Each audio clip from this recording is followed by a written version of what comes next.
श्री हनुमान जी साधु संतों के रक्षक कैसे हैं, कैसे माने कि श्री हनुमान जी साधु संतों के रक्षक हैं। हम आपको अपने ही जीवन की एक घटना सुनाते हैं, सत्य घटना सुना रहे हैं। ये कथा बड़ी अद्भुत है, निज जीवन की सत्य घटना बता रहे हैं। हनुमान जी कैसे रक्षक हैं। जिस स्थान पर हम रहते हैं उसका नाम है बागेश्वर धाम। एक बार भर हमने ये चर्चा बताई है टीवी के माध्यम से, दोबारा नहीं बताई, लेकिन आप लोग जरूर सुनो, क्योंकि गुरुजी ने आज्ञा दे दी थी कि ये कथा बता सकते हो। बात 2017 की है। 2010-11 से हम बागेश्वर धाम पर रहने लगे थे महाराज जी। 2011 से ही धाम पर रहने लगे थे, पर बात है 2017 की। तब उतना समुदाय धाम पर नहीं आता था, लेकिन आता तो था।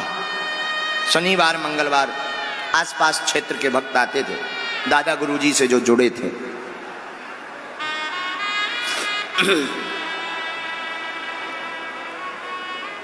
2017 में हमारे मन में विचार आया कि यज्ञ की जाए।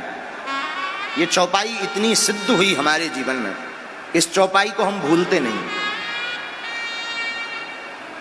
18 पुराण करवाने का मन में विचार किया। दक्षिणा तो पहले से ही कुछ नहीं लेते थे लोगों से, तो राम जी की जेब हमेशा खाली। अब करें तो करें क्या। मन में इच्छा जागृत हुई कि 18 पुराण और संगीतमय राम कथा का आयोजन धाम पर हो जाए। बिल्कुल सत्य घटना बता रहे हैं।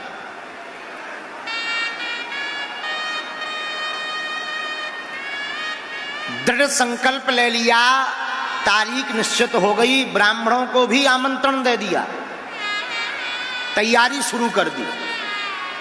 गांव के लोगों को बुला बुला करके तैयारी शुरू कर दी। 18 पुराणों की वही झोपड़ी बनना, लकड़ी लाना, आसपास के क्षेत्रों में प्रचार करना, आसपास के क्षेत्रीय संत महंतों को आमंत्रण देना। प्रारंभ हो गई तैयारी, और जेब में राम जी की फूटी कौड़ी नहीं। लेकिन श्री हनुमान जी का ध्यान किया, गुरुदेव भगवान सन्यासी बाबा का ध्यान किया और ठोक दी। जैसे तैसे करके कोई प्रचार वाला मिल गया, किसी ने राशन दे दिया, किसी ने सामग्री दे दी। 2-4 बड़े बड़े सेठ जुड़े थे उस जमाने के, अभी के। उन सेठों से भंडारा का सामान हमने उधार उठा लिया। 9 दिन जो भंडारा करवाना था। ध्यान से सुनना। सब तैयारी हो गई, यज्ञ नारायण की जय बोल गई। यज्ञ नारायण भगवान की। ब्राह्मण आ गए। मन में चिंता एक ही रोज सतावे कि अंतिम दिवस का भंडारा कैसे होगा। चूंकि विश्वास तो था कि श्री बागेश्वर हनुमान जी कोई ना कोई लीला करेंगे, पर करेंगे कैसे, ये बड़ी जिज्ञासा थी। 7 दिन कब निकल गए पता नहीं लगा। रामलीला, पुराण, ब्राह्मण आ गए, भंडारा चल रहा चकाचक। आप लोग अगर कोई बागेश्वर धाम गए हो तो बागेश्वर धाम में एक पीपल का पेड़ है। तो रोज हम उस पीपल के पेड़ के नीचे जाकर बैठकर और सबको मिलते थे। ब्राह्मणों को, कुछ गांव के आसपास के लोग आ जाते थे तो सबको मिलते थे। उसके नीचे सोफा डला था, एक टेंट लगा था उसी के नीचे। 2017 की बात।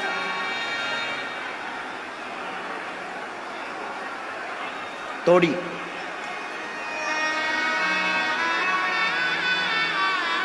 सातवें दिन गांव की पंचायत बैठी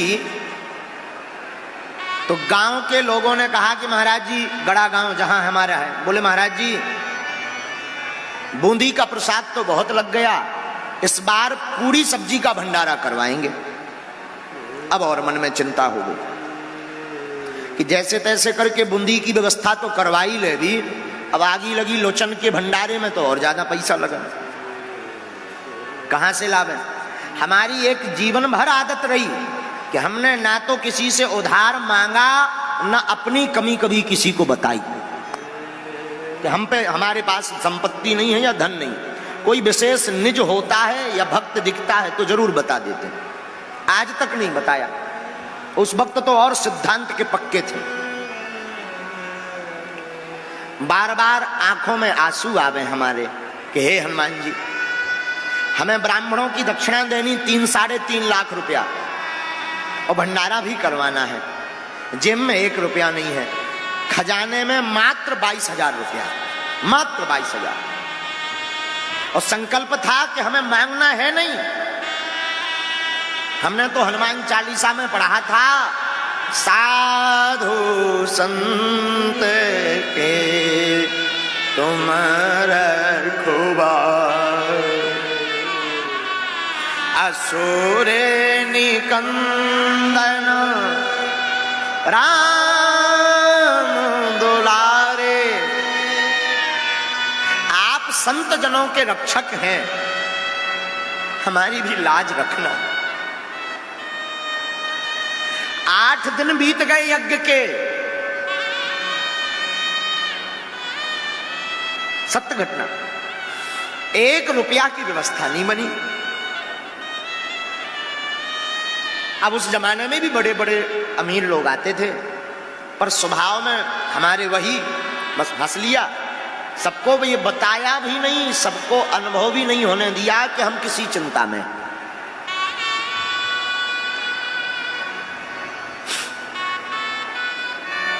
आठवें दिन भंडारे का सामान जो 20-22 हजार रुपया बचे थे वो हमने सेठ के यहां पहुंचाए कि आप भंडारे का सामान दो, पूरी सब्जी का भंडारा बनने दो, फिर देखा जाएगा।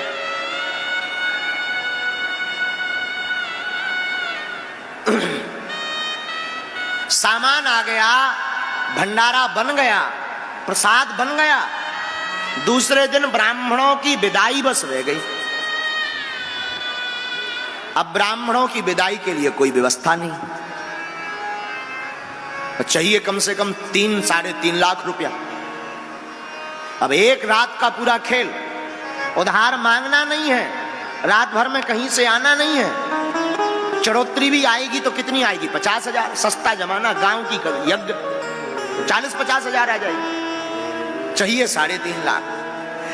विचित्रता तो ये फंस गई कि हम अपनी अर्जी लगाएं सो वाईफाई में सिग्नल नहीं आए। अरे चलो भाई, बता दो, आपकी व्यवस्था हो जाए, अर्जी लग जाए, पर्चा बन जाए, झंझट खत्म। पर्चा में लिख के आ जाए कि भाई चिंता मत करो, कल ऐसी व्यवस्था हो जाएगी, टेंशन फ्री। लेकिन भाई साहब सिग्नल न मिले। अब और बड़ी चिंता, चिंता ऐसी बड़ी 8वें दिन रात हो गई, रात को नींद नहीं आई। चित्रकूट की रामलीला आई थी, सब रामलीला देखने गांव के लोग, आसपास के लोग आते थे। गर्मियों के दिन की यज्ञ, आप गांव में जाके पूछना ये वार्ता, तो जगह जगह मटके पानी के भरे 4-5 हजार लोग रामलीला देखने आते थे। जब रात्रि के 1:30-2 बज गए और अर्जी ना लगे और मन में बड़ी उत्सुकता, रोटी का एक निवाला मुख में नहीं गया कि कल तो ब्राह्मणों की यहां पर नाक कट जाएगी।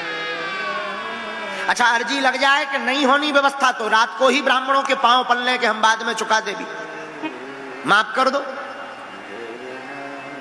लेकिन न हाँ होवे न ना होवे। अब तो मन में बड़ी उद्विग्नता, शरीर को हम बार बार कसोटें, भीतर जाएं तो 20-22 हजार रुपया निकले, यहां वहां से जोड़ मरोड़ कर दान पेटी खुलवाई, सब 20-22-25 हजार रुपया भाई। अब बड़ी टेंशन, चाहिए 3 लाख 3.5 लाख रुपया, 20 हजार। अब तो लगता है नाक कट जाएगी। 2 बजे रामलीला विराम हो गई।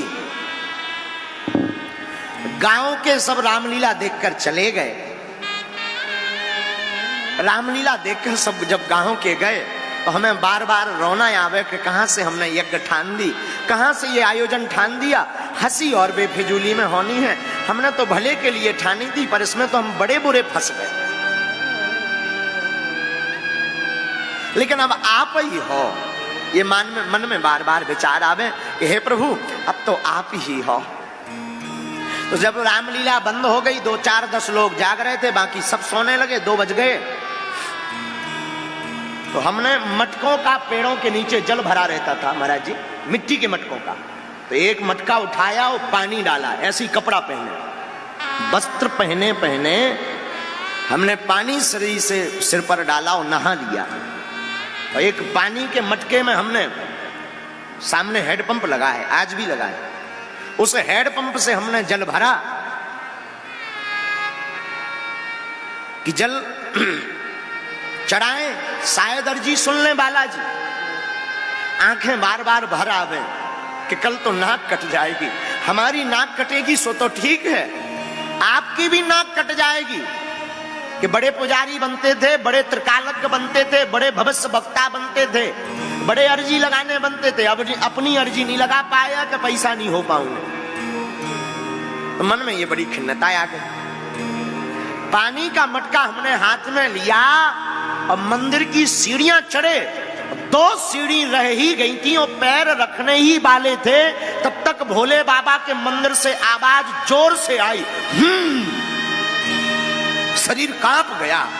अब वो मटका हमारे हाथ से छूट गया। तो हमने जोर से कहा कौन? तो भीतर से जोर से हुंकार भर के बोले, हम हैं सन्यासी बाबा, और जा तू चिंता ना कर, कल व्यवस्था हो जाएगी तेरी। पहली बार हमें जीवन में, दूसरी बार ये सन्यासी बाबा के दर्शन थे।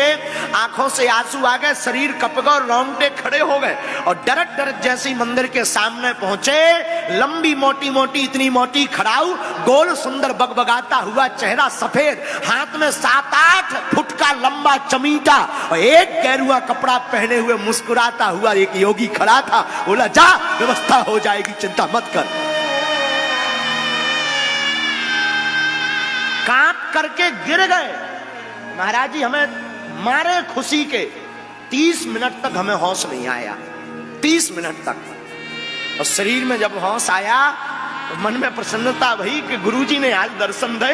तो बगल में जैसी सन्यासी बाबा के पास पहुंचे, हम 1.5 घंटे नाचे, 1.5 घंटे, कि आज तो लाज भी बच गई और कृपा भी हो गई और दर्शन भी हो गए। जब नाचते नाचते शरीर थक गया, 2-3 जगह खून निकल गया, मुस्कुराते हुए नीचे उतरे और उतर करके हम सो गए। अब तो कोई चिंता ही नहीं, नींद ही नहीं आई, वही सपना बार बार, वही चित्र, वही विग्रह। और वो हुंकार आज भी हमारे कान में भरी है, आज भी वो हुंकार जाती नहीं है। और सच यह है, उन्हीं गुरु कृपा की दम पर हम बोल देते हैं, उन्हीं गुरु कृपा की दम पर हम दतिया में बोल रहे हैं, मॉरिशस में बोल आए और लंदन में बोल आए। कलयुग में साधु संत के तुम रखवारे, हनुमान जी के चमत्कार के ही कारण। बार बार वो हमारे कानों में वही गूंज, हुंकार भरी। सुबह 9 बजे हम जगे, नींद आई 5:30 पर सुबह। अब तो टेंशन नहीं। 9 बजे हम जागे तो रोज की भांति हम बाहर पीपल के पेड़ के पास, शरीर में रात को लग गया था खुशी के मारे। तो सब पूछने लगे कि आज आपका चेहरा मुस्कुराता हुआ दिख रहा पर आंखें लाल दिख रही। हमने कहा कुछ नहीं, अब किसे बता दें। और आज हम 2022 चल रही ना, 4 साल तक हम इस रहस्य को छुपाए रहे। टीवी के माध्यम से हमने पहली बार दतिया में इस रहस्य को हमने खोला। आज तक हमने इस रहस्य को कहीं नहीं बताया। धाम पर एक बार चर्चा जरूर की और लौटकर हमने कभी टीवी पर यह रहस्य नहीं बताया, क्योंकि गुरु की कृपा और गुरु के चमत्कार प्रचार का विषय नहीं है, वो तो अनुभव का विषय है। तो बार बार आंखों में आंसू भरे और प्रसन्नता हो गए। पीपल के पेड़ के नीचे हम जाके बैठ गए।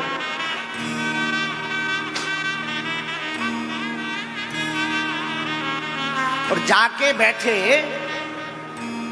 तो सब लोग यजमान आदि ब्राह्मण आदि सब राम राम करने आए। अब हमें कोई दिक्कत ही नहीं थी, मौज थे। गुरु आज्ञा पर क्या संदेह, गुरु आज्ञा पर तो कोई, अब तो यही बात थी मन में कि पैसा कैसे आएंगे, अब व्यवस्था होगी कैसे, बस ये आनंद लेना था। बैठ गए मुस्कुराकर। उस जमाने में गाड़ी उतनी ज्यादा कम आती थी धाम पर, तो एक बोलेरो नई गाड़ी, तालाब है धाम पर अभी भी, वहां तालाब के किनारे बोलेरो गाड़ी लगती है और व्हाइट शर्ट ब्लैक पैंट, आज भी हमें वो चित्र याद है। व्हाइट शर्ट ब्लैक पैंट पहने एक युवक लगभग 40-42 साल का, छोटी छोटी मूंछ और एकदम बढ़िया चेहरा, हाथ में जो है थैला लिए हुए, काला बैग लिए हुए आया। हम तो सामान्य भांति बैठे थे, हमें क्या पता कि ये सबको मिल रहे थे, तो वो भी लाइन में बैठा था। तो हमने उसको भी पूछा कि श्रीमान कहां से आए हो, तो उसने झांसी बताया कि गुरुजी हम झांसी से आए। उनका वाह,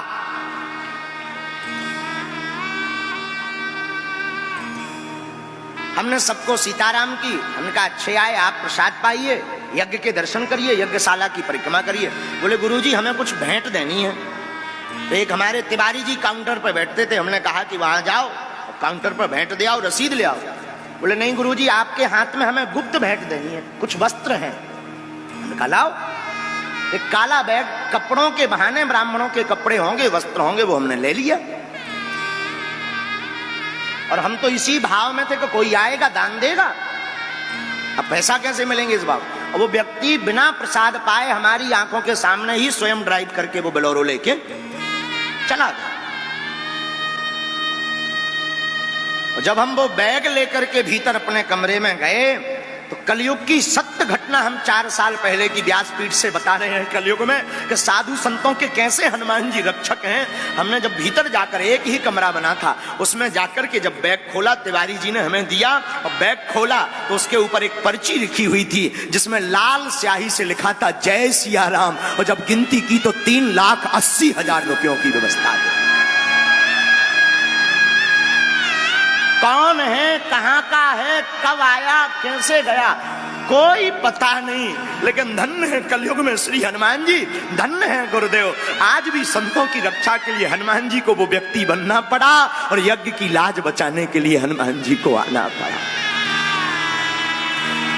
साधु संत के तुम रखवाले, साधु संत के तुम रखवाले, असुर निकंदन राम दुलारे, असुर निकंदन राम दुलारे। बोलो श्री राम जय राम जय जय राम, बोलो श्री राम जय राम जय जय राम। ऐसी हनुमान चालीसा की है सिद्ध चौपाई है।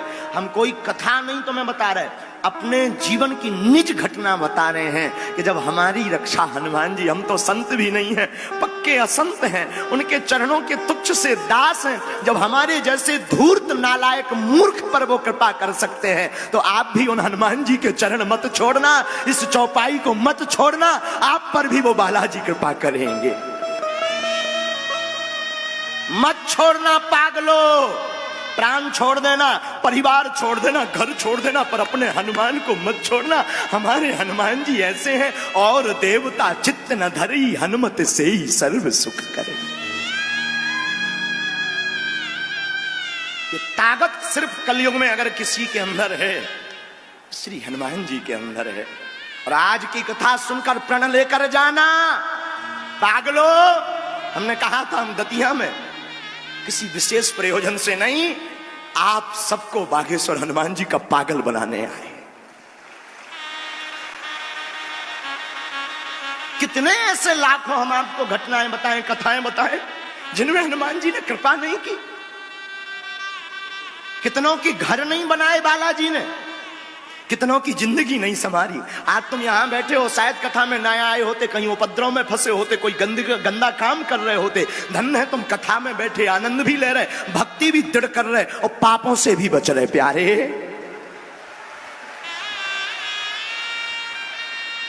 इसलिए तुम मर जाना पर भूल कर। और हम तो चाहते हैं हर मंगल और शनिवार अगर बागेश्वर धाम ना जा पाओ, दंदरौआ हनुमान तुम्हारे नजदीक हैं, वहां पहुंच जाना। बगल के हनुमान जी तुम्हारे नजदीक हैं, वहां पहुंच जाना। एक एक हनुमान चालीसा का पाठ खुद भी करना, अपने बालकों को भी कराना। तुम्हारे अंदर संतत्व आ जाएगा, और संतत्व आ जाएगा तो प्रत्येक विपत्ति में रक्षा करने का काम हमारे हनुमान जी करें।